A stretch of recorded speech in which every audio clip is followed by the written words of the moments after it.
मूसा के जीवन की एक बहुत महत्वपूर्ण घटना, और वो घटना ये है कि मूसा अब तुम्हारी सेवा समाप्त हुई। कितना भी प्रभु का बड़ा सेवक क्यों ना हो, कितनी बड़ी मिनिस्ट्री क्यों ना हो, एक दिन शारीरिक रूप से उसकी सेवा समाप्त कर दी जाती है। परमेश्वर अपनी पवित्रता पर किसी की नजर नहीं लगने देगा, और उसकी पवित्रता जानते क्या है? उसका वचन उसकी पवित्रता है।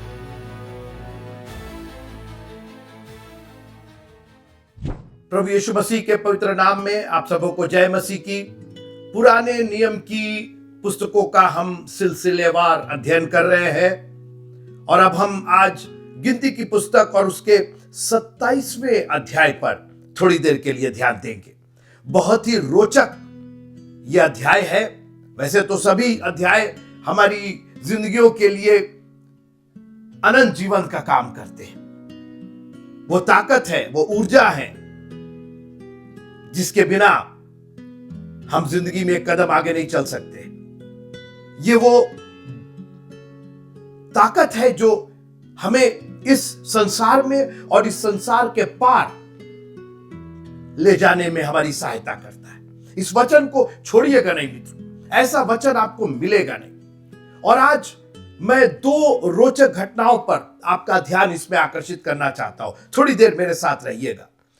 गिनती की पुस्तक, बुक ऑफ नंबर्स, गिनती की पुस्तक और उसका 27वां अध्याय। आपने इस अध्याय को पढ़ा। समय की कमी को देखते हुए मैं चाहता हूं कि आप घर से जब भी मौका मिले गिनती की पुस्तक के अध्यायों को अध्ययन करके आइए। यह हमारी जिंदगी का अनंत जीवन का सवाल है मित्रों। हम इतनी चीजों का प्रिपरेशन करते हैं, इंतजाम करते हैं, सब चीज सहेजते हैं। कहीं जाना होता है तो हर चीज ये छूटने ना पाए, वो छूटने ना पाए। स्कूलों में बच्चे जाते हैं, उनको होमवर्क दिया जाता है, घर से करके आओ। खुदावंद ने एक इतने सुंदर घर में रखा है इस संसार में। यह संसार उसका दिया हुआ घर है और अपना वचन दिया है। आज हम इतने फॉर्चुनेट हैं, सौभाग्यशाली हैं कि यह परमेश्वर का वचन हमारे हाथों में है। एक जमाना था सिर्फ एक बाइबल होती थी। लोग तरसते थे कि एक पेज मिल जाए बाइबल का, और आज हमारे पास यह खुदा का कलाम है। और इसलिए मैं चाहता हूं कि आप बहुत ही गंभीरता से इस कलाम को पढ़ें, सुने और उसको अमल करें। गिनती की पुस्तक उसका 27वां अध्याय, पहली आयत से लेकर के और उसकी 11वीं आयत में एक बड़ा रोचक मामला आता है। और यहां पर जमीनों के भाग दिए जा रहे हैं। मैं संक्षेप में आपसे बात कर रहा हूं क्योंकि इसके आगे वाला जो घटना है वो उसी पर मैं आज आपका ध्यान आकर्षित करना चाहता हूं। एक व्यक्ति है, उसका नाम है सलोफहाद। 27वां अध्याय निर्गमन गिनती का और उसका पहली आयत से लेके 11वीं आयत में ये एक आदमी का जिक्र है, सलोफहाद। और इसकी एक नहीं, दो नहीं, तीन नहीं, चार नहीं, 5 बेटियां थी। देखिए, ये बाइबल ही कर सकती है। समानता का अधिकार की जो बात है, एक पुरुष प्रधान समाज में सबको हिस्सा दिया जा रहा है, लेकिन इन 5 और सबके बेटों के हिसाब से हिस्सा दिया जा रहा था। इन 5 बेटियों ने आकर के कहा कि हमारे तो कोई भाई नहीं है, तो क्या हम लोग का हिस्सा नहीं होगा? हम भी तो उसी गोत्र के हैं। और मूसा ने कहा परमेश्वर से पूछने दो। और परमेश्वर ने नर और नारी करके हमारी सृष्टि की है। जब उसने उत्पत्ति की पुस्तक पहला अध्याय 26-27 में बनाया तो लिखा नर और नारी करके। सिर्फ नर को नहीं बनाया, नर और नारी करके। नारी ऑलरेडी नर में थी, उसने एक साथ दोनों को बनाया। हां, बाद में अलग जरूर किया निकाल करके, लेकिन नर और नारी करके उनकी सृष्टि की, समानता का अधिकार दिया, कोई ऊंच नीच नहीं, कोई भेदभाव नहीं। हम जो मसीह में है, ना नर है ना नारी है। परमेश्वर हमारी आत्मा को देखता है। जितना हिस्सा मर्द को मिलना है उतना ही औरत को मिलना है। न्याय जितना मर्द का होगा उतना ही महिलाओं का होगा। स्वर्ग अलग अलग नहीं है, नरक अलग अलग नहीं है, क्योंकि आत्मा तो नर और नारी करके नहीं, ये तो शारीरिक रूप से है, लेकिन आत्मिक रूप से तो हम सब एक हैं।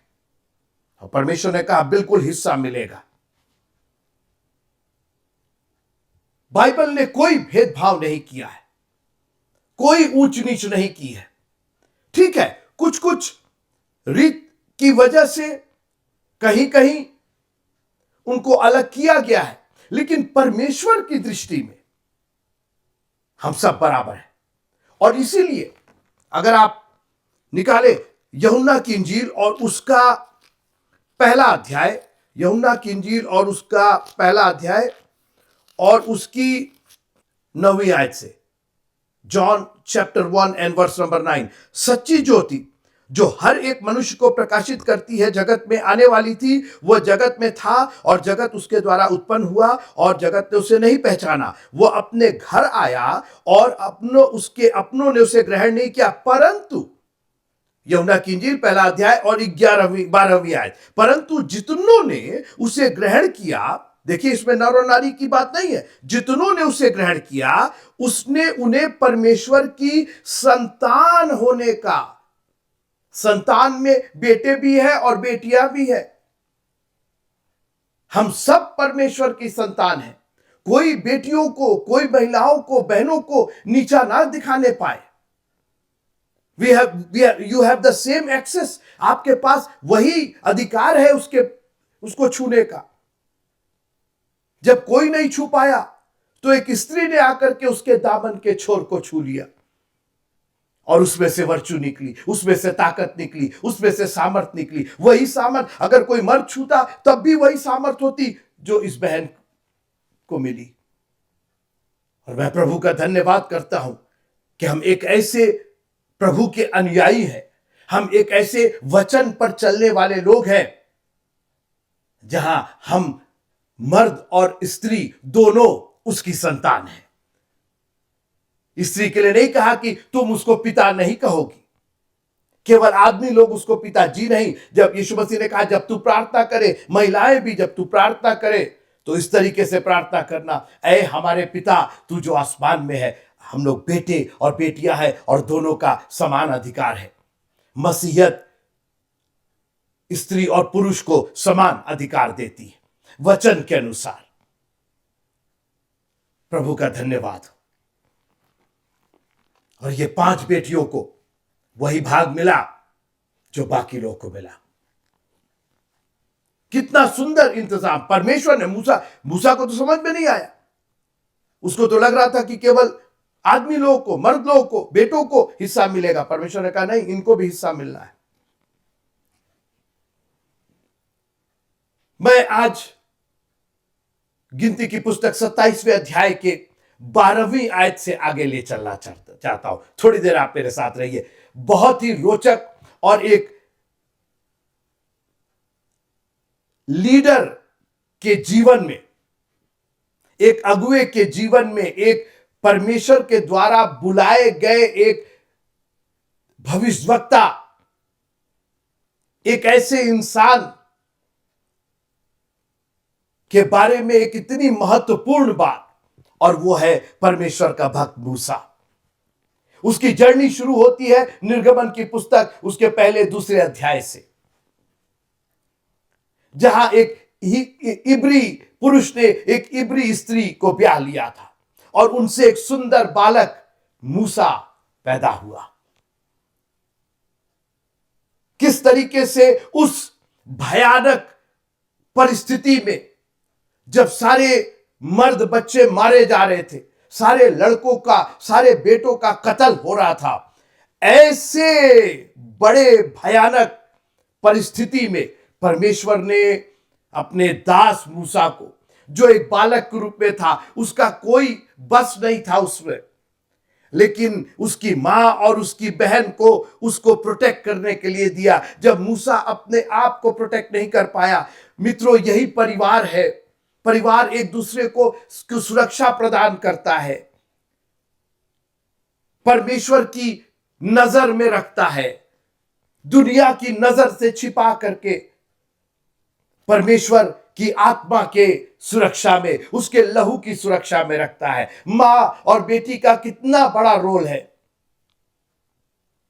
अभी हमने बात की, जो उस घर के मर्द लोग नहीं कर पाए, आदमी लोग नहीं कर पाए, दो स्त्रियों ने कर दिया। उस भयानक परिस्थिति में आप जरा कल्पना कीजिए, सरकार की ओर से यह आदेश आया है कि जितने बेटे हैं, जितने लड़के हैं, वो मार डाले जाएंगे। और यहां एक लड़का पैदा होता है, उसी देश में, उसी शहर में, उसी भयानक परिस्थिति में।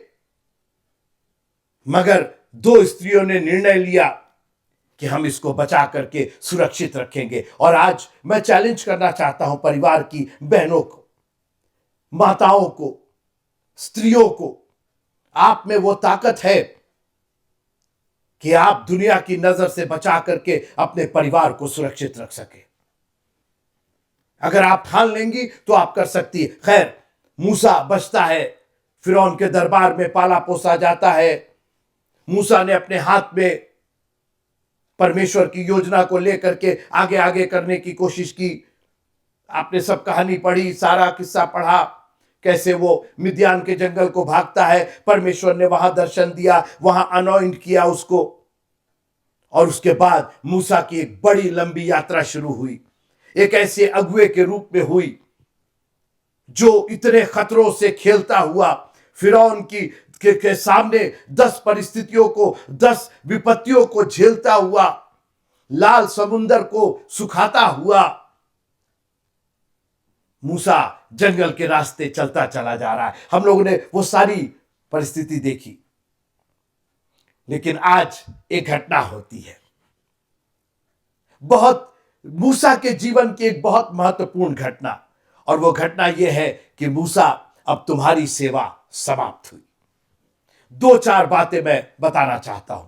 मित्रों, कितना भी प्रभु का बड़ा सेवक क्यों ना हो, कितनी बड़ी मिनिस्ट्री क्यों ना हो, कितने हजार लोग, कितने लाख लोग उसकी मीटिंग अटेंड करते हो, कितना बड़ा चर्च बिल्डिंग उसके पास हो, कितना बड़ा ऑर्गेनाइजेशन, कितनी बड़ी संस्था क्यों ना हो, एक दिन उसकी सेवा समाप्त कर दी जाती है। शारीरिक रूप से एक दिन वो मिट्टी में मिल जाता है। जब बागे अदन में परमेश्वर ने आदम से कहा कि तू मिट्टी है, मिट्टी में मिल जाएगा, तो सिर्फ आदम से उसने नहीं कहा, उसने कहा जितने आदम जात है, जितने मनुष्य आज के बाद से होंगे, उनका एक निश्चित सीमा होगी उनके जीने की। सुनिएगा, मैं पढ़ना चाहता हूं गिनती की पुस्तक, उसका 27वां अध्याय। फिर यहोवा ने मूसा से कहा, इस अबीरीम नामक पर्वत के ऊपर चढ़ के उस देश को देख ले जिसे मैंने इस्राएलियों को दिया है, और जब तू उसको देख लेगा तब अपने भाई हारून के समान तू भी अपने लोगों में जा मिलेगा। तुम्हारी मिनिस्ट्री खत्म, और उसकी वजह यह है मित्रों, याद रखिएगा, अगर हम लोग की मिनिस्ट्री ताउम्र चले, कभी खत्म ना हो, अरे तो हम लोग तो अपना सिंहासन परमेश्वर के ऊपर लगाने की कोशिश करेंगे। आज हम लोग अपने चेले बनाए हुए, यीशु मसीह ने कहा जाओ और उन्हें चेला बनाओ। किसका चेला? यीशु का चेला। आज हम लोग अपने चेले बनाए हुए। अच्छा है कि गुरु एक दिन खत्म हो जाता है नहीं तो हम लोग चेले पर चेले बनाते जाए। और मूसा जैसे अनॉइंटेड, कॉल्ड, बुलाया हुआ कहां से बचा करके परमेश्वर उसको लेकर के आया। फिरौन उसका बाल नहीं बांका कर पाया, लेकिन आज परमेश्वर ने कहा इट्स ओवर। और याद रखिएगा, हम जो परमेश्वर के सेवक हैं, हमको तैयार रहना है कि एक दिन हमारी सेवा समाप्त हो जाएगी, जब तेरी बुलाहट आएगी। इसलिए तैयार रहिए। परमेश्वर ने कहा देख लो उस कनान देश को, मैं तुमको दिखाना चाहता हूं कि जो मैंने प्रॉमिस किया है, जो मैंने प्रतिज्ञा किया है, वो पूरी करके तुम भले ही ना जाओ, लेकिन मेरी प्रतिज्ञा में कोई कमी नहीं आएगी। और याद रखिएगा मित्रों, हमारे पास बहुत बड़े बड़े लोग, बड़े बड़े प्रचारक, बड़े बड़े परमेश्वर के भक्त, अपोस्तल होंगे, भविष्यवक्ता होंगे, लेकिन हमारा प्रभु उन सब से कहीं ज्यादा महान है। वो सर्वशक्तिमान परमेश्वर है। इसलिए किसी मिनिस्ट्री पर भरोसा करने के, किसी इंसान का चेला बनने से बेहतर है प्रभु के चेले बन जाइए, क्योंकि एक वो इंसान है, एक दिन उसकी भी सेवा समाप्त होगी, एक दिन उसका भी प्राण निकलेगा। आज हम लोग बड़ा प्राउड फील करते हैं, हम तो फलाने को देखते हैं, हम तो फलाने का सुनते हैं, हम तो फलाने की मानते हैं। अरे किसी के ना मानिए, आप सिर्फ प्रभु की मानिए। मेरे पीछे हो ले, मेरी भेड़ें मेरी आवाज को सुनती है। आज हमने अपने अपने गुरु बना रखे हैं, गुरुओं ने अपने अपने चेले बना रखे हैं, लेकिन मूसा जैसा अगुआ, मूसा जैसा गुरु उन लोग के लिए, उनका एक दिन सेवा समाप्त। अब तू भी जा मिलेगा अपने भाई हारून के समान, तू भी खत्म हो जाएगा। You are not going to live forever and ever here on this earth. अभी आप मेरे साथ रहिए। तो क्या जो उसने किया था, इतना परमेश्वर ने उसको कनान देश तक नहीं दिखाया? सुनिएगा, परमेश्वर अपनी पवित्रता पर किसी की नजर नहीं लगने देगा। और उसकी पवित्रता जानते क्या है? उसका वचन उसकी पवित्रता है। और परमेश्वर ने रीजन दिया, बोला हम क्यों नहीं तुमको लेकर के जा रहे हैं। सुनिएगा, और जब तू उसको देख लेगा तब अपने भाई हारून के समान तू भी अपने लोगों में जा मिलेगा। क्योंकि परमेश्वर ने कारण दिया क्यों हम तुमको नहीं लेके जा रहे हैं, क्योंकि सीन नाम जंगल में तुम दोनों ने मंडली के झगड़ने के समय मेरी आज्ञा को तोड़कर, उसकी आज्ञा पवित्रता है। जब वो कहता है तो उस ही मीन्स इट, उसका मतलब है मेरी आज्ञा को तोड़कर मुझसे बलवा किया और मुझे सोते के पास उसकी दृष्टि में पवित्र, उनकी दृष्टि में पवित्र नहीं ठहराया। यह मरीबा नामक सोता है जो सीन नामक जंगल के कादेश में है। आपको याद होगा परमेश्वर यहोवा ने कहा था कि बोल देना उस चट्टान से, और इसने जाकर के उसको मार दिया। याद रखिएगा, जो बोओगे सो काटोगे। अभी तक तो मूसा कहता रहे कुछ तो नहीं हुआ, पानी तो पानी निकला, इसमें कोई शक नहीं है, पानी निकला। लेकिन परमेश्वर को याद था, और परमेश्वर ने कहा जो बोओगे सो काटोगे। जब हम परमेश्वर की आज्ञा की अवहेलना करते हैं मित्रों, परमेश्वर देख रहा है।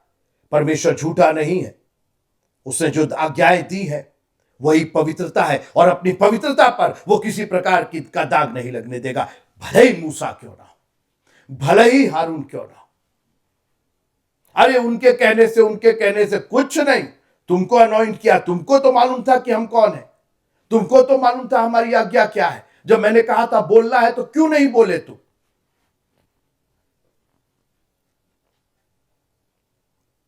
नहीं जाओगे, कनान नहीं जाओगे, तुमको तुम्हारे कर्मों की सजा मिलेगी, जो बोए हो सो काटोगे।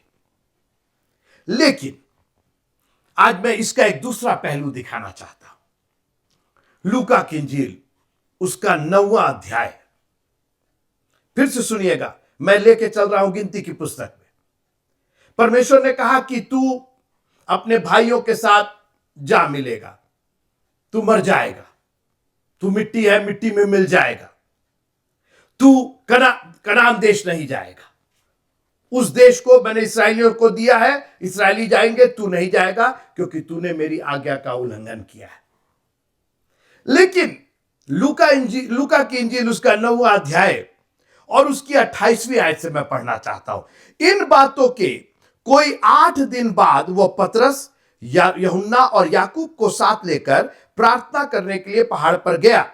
जब वो प्रार्थना कर ही रहा था, लूका की इंजील 9वां अध्याय और उसकी 29वीं आयत, जब वो प्रार्थना कर ही रहा था तो उसके चेहरे का रूप बदल गया और उसका वस्त्र श्वेत होकर चमकने लगा।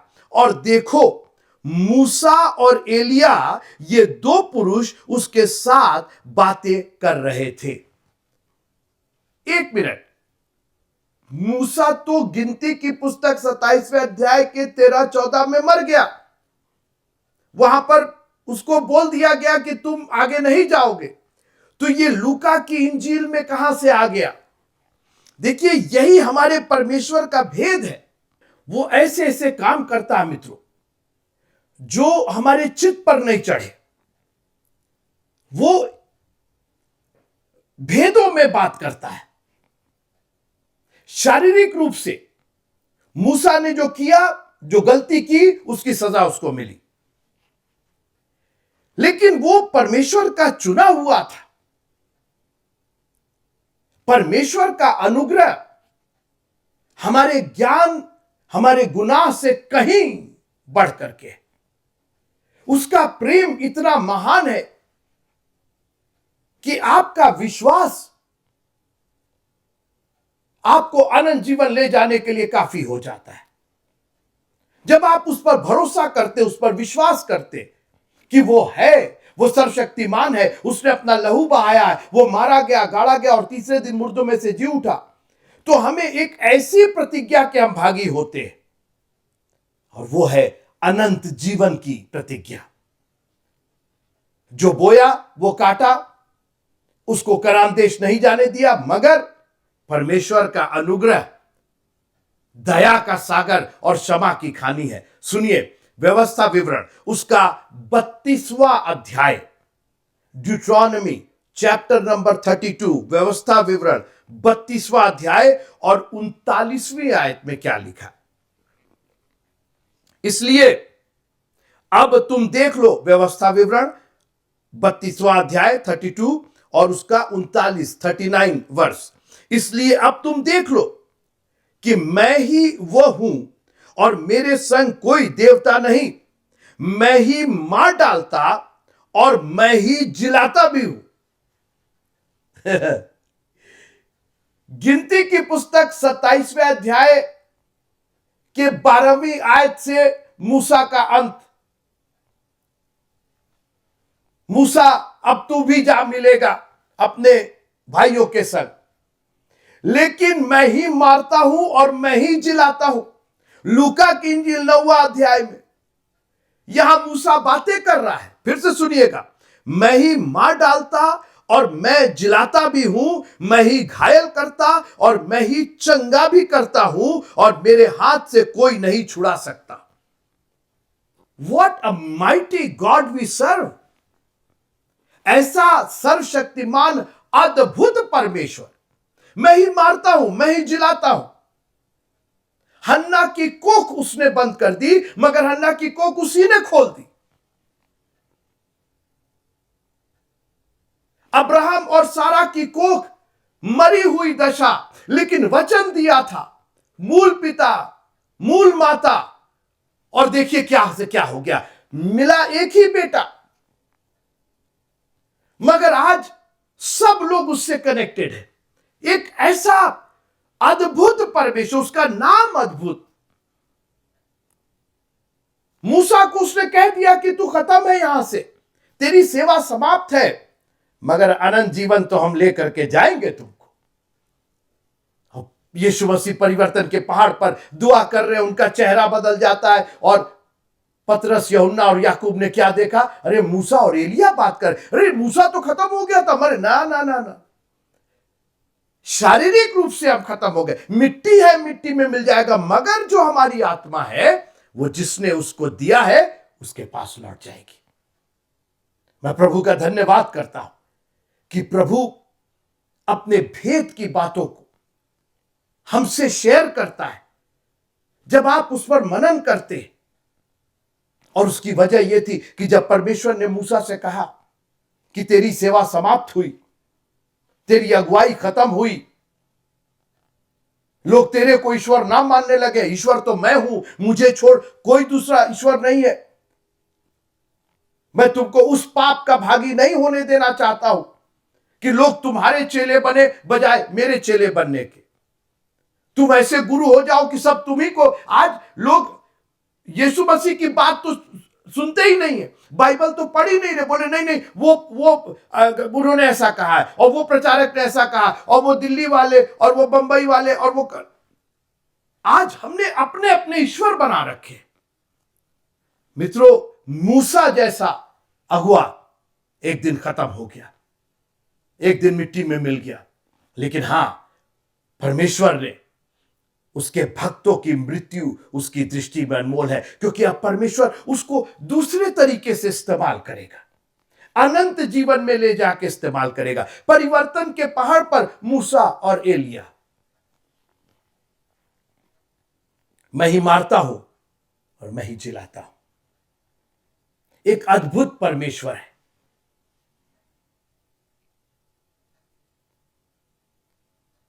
वो हमारी आवश्यकताओं को जानता है, और हम, याद रखिएगा, शारीरिक रूप से खत्म हो जाएंगे मगर आत्मिक रूप से हम जिंदा रहेंगे, और वो हमारी आत्मा को लेकर के जाएगा। स्वर्ग में शरीर नहीं जाएगा, आत्मा जाएगी। इसलिए अपनी आत्मा को ना बुझाओ,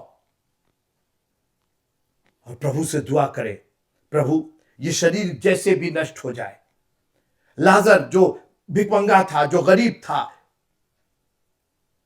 जो धनवान की डेवड़ी पर पड़ा रहता था, शारीरिक रूप से वो दुर्बल था, कुत्ते भी आकर के उसका घाव चाटते थे, उसके पास दवा के भी पैसे नहीं थे, वो एक एक जून की रोटी के लिए तरसता था। मगर देखिए दूसरी जिंदगी देखिए उसकी, इब्राहिम पिता की गोद में। और मैं यही बार बार आपसे कहता हूं कि यह परमेश्वर का भेद है, वो प्रकट करता है अपने लोगों पर कि हम सिर्फ इस संसार के ही नहीं, हमने कई बार पढ़ा है कि अगर हम इसी संसार में सब कुछ पाने की आशा करते तो हम सब मनुष्यों में सबसे अभागे।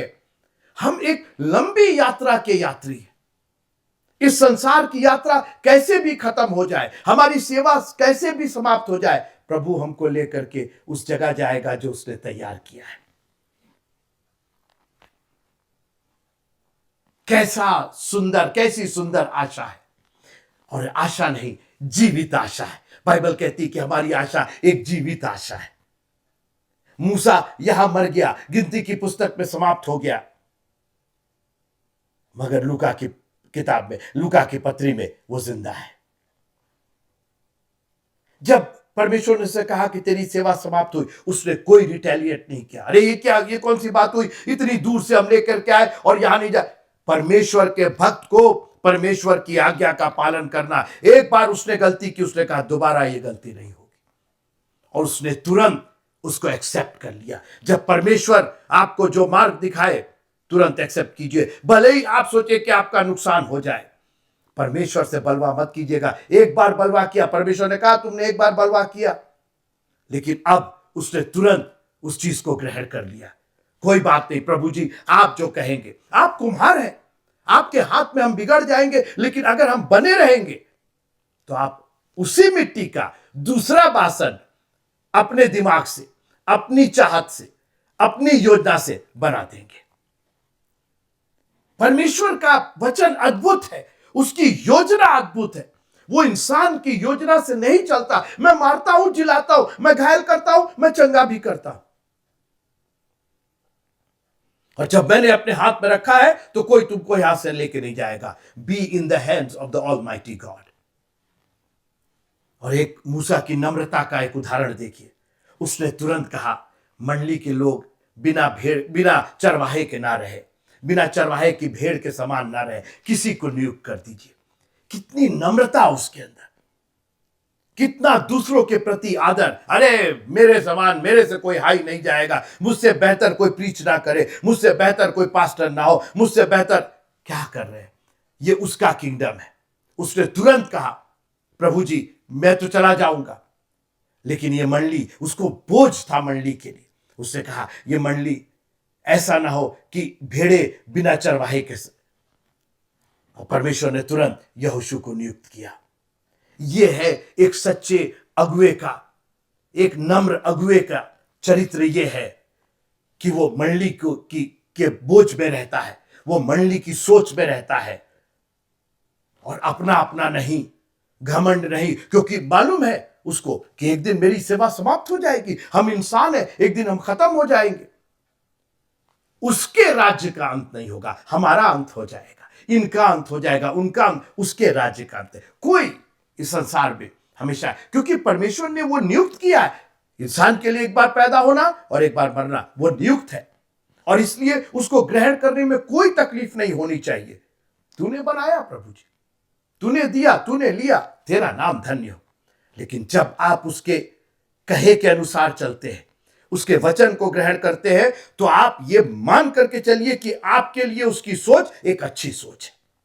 आपको लगे कि मेरा नुकसान हो रहा है, हम इतनी दूर से क्या क्या सह करके आए और इतनी दूर आपका नाम देश नहीं दिखा रहे, कोई बात नहीं, इसमें भी आपकी योजना है। एंड आई सरेंडर, मैं समर्पित करता हूं, मैं समर्पण करता हूं अपने आप को, क्योंकि आपके पास मेरे लिए कोई ना कोई अच्छी योजना है प्रभु जी। लेकर के परिवर्तन के पहाड़ पर, लूका की इंजील उसके 9वें अध्याय की 32वें आयत में वो परिवर्तन के पहाड़ पर वहां पहुंचा दिया। यहां हम लोग परेशान है, मूसा की लाश का क्या हुआ, वो क्या हुआ। अरे मूसा तो वहां बातें कर रहा है यीशु मसीह से, वो तो पुराने नियम से निकल करके नए नियम में चला आया। क्या योजना, कैसा अद्भुत प्रभु है तू। और इसलिए प्रभु जी हमारी छोटी सी बुद्धि, इसको माफी दीजिएगा, हम लोग क्या क्या सोचते, क्या क्या बोलते हैं खुदावंद। हम तेरी इच्छा पर पूरी तरीके से निर्भर, जैसे तेरी इच्छा आसमान में, आसमान में मित्रों क्या इच्छा होती होगी, वो स्वर्ग है, वहां जो भी इच्छा होगी वो अच्छी ही इच्छा होगी। आप रिपीट कीजिए बार बार, जैसे तेरी मर्जी आसमान में पूरी होती है, जैसे तेरी मर्जी, क्योंकि वहां जो मर्जी होती है वो बेहतर बेहतर बेहतर परफेक्ट मर्जी होती है। इसलिए वही मर्जी आप पूरी कीजिएगा, क्योंकि उससे बेहतर मर्जी और हो नहीं सकती। संसार की, हमारी मर्जी, मम्मी की, पापा की, इनकी उनकी मर्जी एकदम बेकार है। प्रभु अपनी मर्जी हमारे जीवन में पूरा करना, हम समर्पित हैं। आप जो कहेंगे वो हम करने को तैयार हैं। आप ही मारते हैं और आप ही जिलाएंगे। आपका नाम धन्य हो। जय मसीह।